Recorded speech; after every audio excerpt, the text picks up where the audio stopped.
And now we're going to go on to color strategies. Color strategies are a great way to bring some emotion into your paintings. Some of them have very strong emotions. There were probably innumerable design strategies, but I've really only found 8 color strategies. We're going to talk about 3 of them. One of my favorite ones is red, yellow, and blue, contrast of hue. At first I thought, who paints in red, yellow, and blue? And once I began to be aware of this, everybody paints in red, yellow, and blue, including me. Here's some examples of my red, yellow, and blue strategies. First one, I was just playing with the colors. Actually, I was sitting down and some shadows were cast on a piece of paper, and I began drawing those shadows from a geranium plant. And as the sun moved, the shadows moved, and I decided to paint them in red, yellow, and blue. I do a lot of figurative work, and this gentleman here seemed to be very aggressive in his posture. And so I made him red, yellow, and blue to make him saying something emphatic. What he's saying is it seemed like a good idea at the time. We have lots of green in this painting.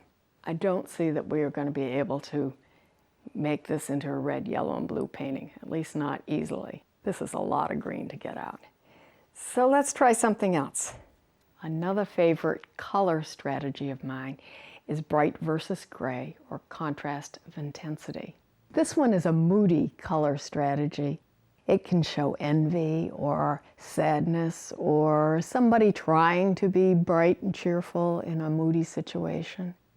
Here we have a patron at an art gallery who's enjoying the food and the wine more than the art.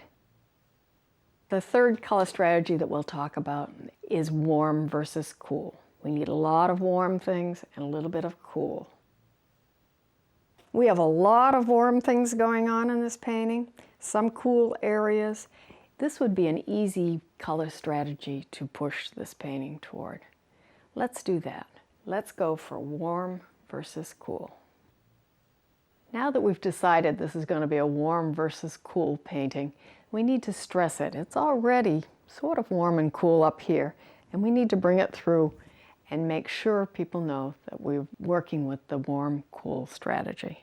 So we get out our blues. So we're back to enriching our painting by bringing this blue through.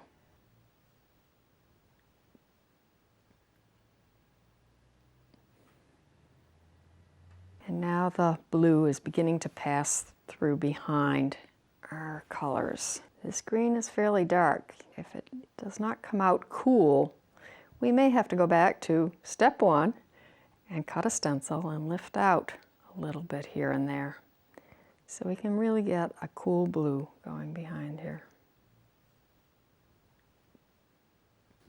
To keep our checkerboard design strategy as well as adding our color strategy to the painting. This is coming along. We wanted to go back and make this cooler up here and a little richer. I also think that where we decided to make it bleed off, this is awkward. I think we'll paint that whole area in and make a little bit of a bleed on the other side of the flower. So let's go in and really say this is a warm, cool painting and really enrich this area so that people will know what we're planning on.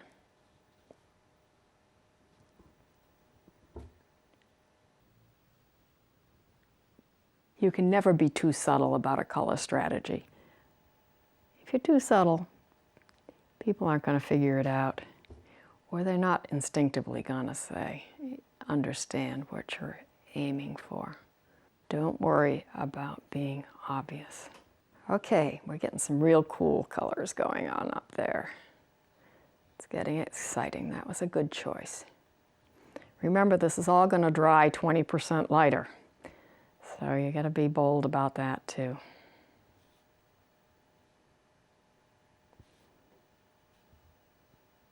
And we'll let it get a little bit lighter down here.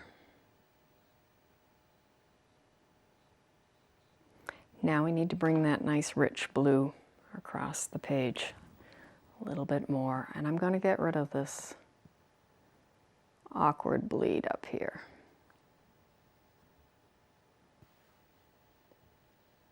And there we go. We still, now the blue stops somewhere behind this flower, and personally I don't like that. So I'm going to add a little bit of blue over here and bleed it away. Here with a clean brush, I'm going to be adding a little bit more water. Clean my brush again. And we'll bring that tint of blue down a little bit.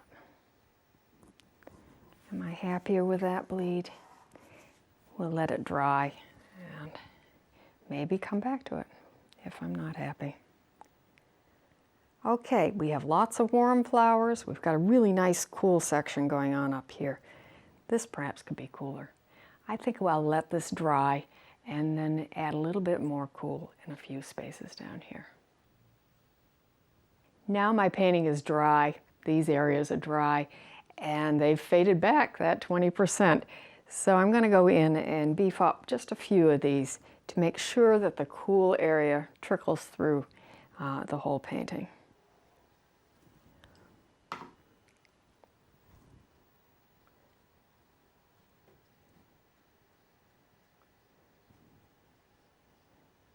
Now it's beginning to connect up. We want it to visually feel that it's moving through. It doesn't have to touch everywhere. But in your mind's eye, you'll feel that that cool color is running from the top left to the bottom right.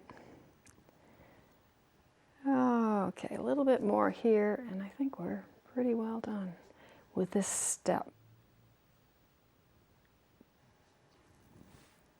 Let's see, pick up a little paint, dry it, make sure it's right. And then we're on to the final step. Our last step is to surprise us. This is a very organic painting. Most of the lines are curvy and organic. So if we really wanted to stress that this is an organic painting, we could do it by putting in some geometric forms. I painted some samples of watercolor paper in squares and thought I could lay them down on the paper and try this out and see if I liked that idea, and I do. I like this a lot. I think there are a few too many of them though. Let's get rid of a couple. Where are we going to put these? That's not bad, but we've got the blue up here and the blue down there, and that's a little bit strange. We could move them over here. Does that work better? That's a little better. What if we put them up the side? We're brainstorming here by moving things around. I like that, but let me move it in a little bit more. Is that a better placement? I think so. Let's go with that, okay? Since this is organic, I never use a ruler in my paintings, but I think that we really need to line them up and make sure that we've got them evenly spaced and lined up. And now we're going to trace around each one with a nice sharp pencil. If we had a dull pencil, quickly these become larger than they are in my sample. Decision has been made. It doesn't really matter what decision you make as long as you make a decision. You got to be gutsy, jump in. If we ruin the painting, we ruin the painting. That's okay. We don't want to have another boring floral painting. So, since I'm using Arches paper, I'm going to cover this area with packing tape. Now I'm going to cut the stencil. I'm listening for the sound of the razor blade hitting the paper. Now, with the corner of the razor blade, I'm picking up the squares. Okay, you think we can get this out? Have our sponge wet but squeezed out and be ready to blot.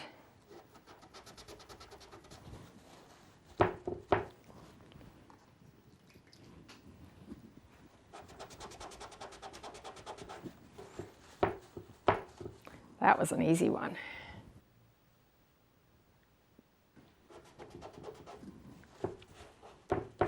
We don't have to get all of this color out because it's going to be painted back in blue.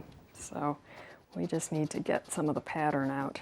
Now we need to take off the tape and blot underneath those edges. The paint does, and water does seep under those edges a little bit. Since the paper has been painted on. If this was fresh paper, it would stay nice and white under there.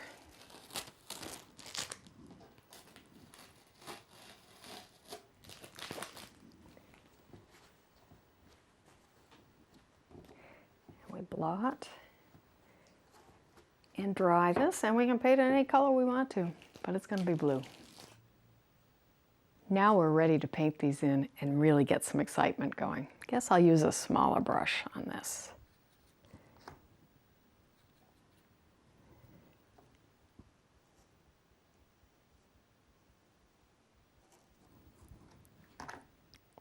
Need a little stronger color. It's going to bleed back 20%. We can always take them out if we don't like them. This is not cast in stone here. Let's dry these and see if we've got the right value down. I've put a mat on the painting so I can better evaluate it now. We had bits of paint and we had the lettering on there. That's pretty distracting. Now we need to take a serious look at what we've got here and where our eye goes within the painting. First off, this white area here was on my photograph. The sun was hitting that petal really hard, but it doesn't really make too much sense. So I'm going to try and make it a little more, bring the petal colors in a little bit, soften some places, and make this read more quickly as a petal. It's great to make your audience think about your paintings, but if they're thinking about things that aren't particularly important, then it's distracting to them. Now that becomes more petal-like without losing that nice light area.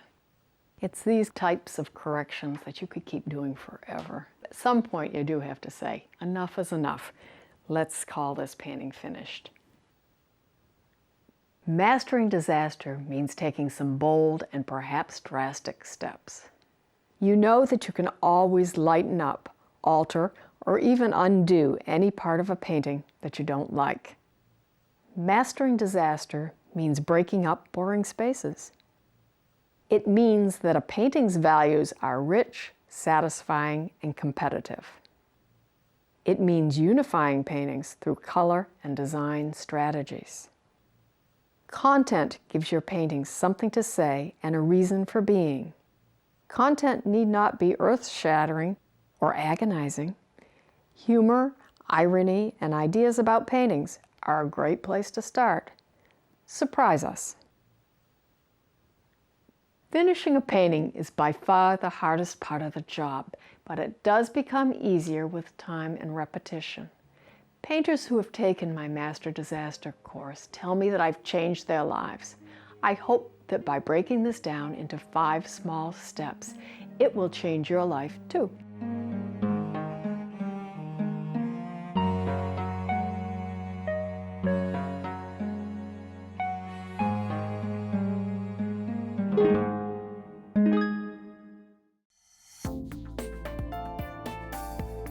Now available to buy. Try these techniques at home whenever you wish. The extended DVD of today's workshop is now available from the Painting and Drawing channel. For further information and to order your copy, go to www.paintingdrawingchannel.com.